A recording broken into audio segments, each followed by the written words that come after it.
Salamander merupakan fertilisasi eksternal dengan cara melepaskan telur dan spermanya di air. Hai kids, siapa yang tahu tentang fertilisasi eksternal pada hewan? Fertilisasi eksternal merupakan proses pembuahan sel telur betina oleh sel telur jantan yang terjadi di luar tubuh induk betina. Fertilisasi eksternal biasanya terjadi pada hewan yang hidup di perairan seperti ikan dan katak. Hewan yang melakukan fertilisasi eksternal akan mengeluarkan telurnya dalam jumlah banyak. Yuk, sekarang kita cari tahu lagi makhluk hidup apa saja yang mengalami proses fertilisasi eksternal.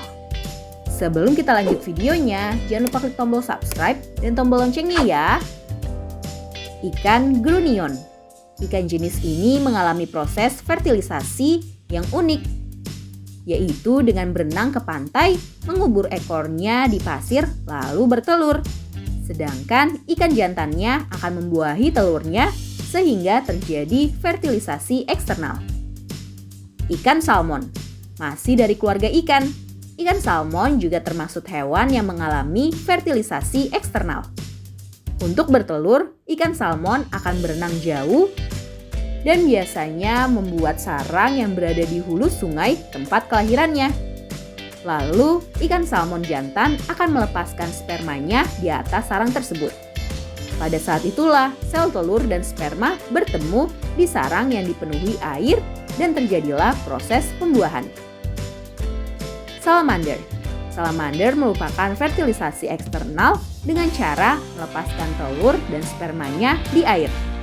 Sel telur dan sperma kemudian akan bertemu secara nggak sengaja dan terjadi pembuahan eksternal. Katak.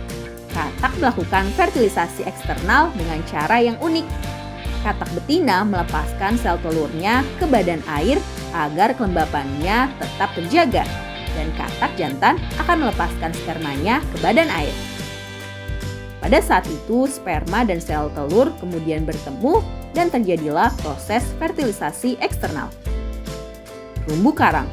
Tahukah kids, ternyata terumbu karang juga mengalami fertilisasi eksternal.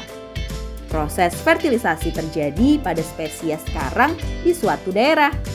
Proses ini terjadi pada saat karang melepaskan telur dan sperma pada waktu yang hampir bersamaan. Sel sperma dapat bergerak sendiri dan sel telur bergerak dengan bantuan air laut. Lalu terjadilah pembuahan eksternal di laut ini. Nah, itulah makhluk hidup yang mengalami pembuahan eksternal atau fertilisasi eksternal. Sampai di sini dulu ya videonya. Jangan lupa like, komen, subscribe, dan share ke teman-teman lainnya ya kids. Bye-bye!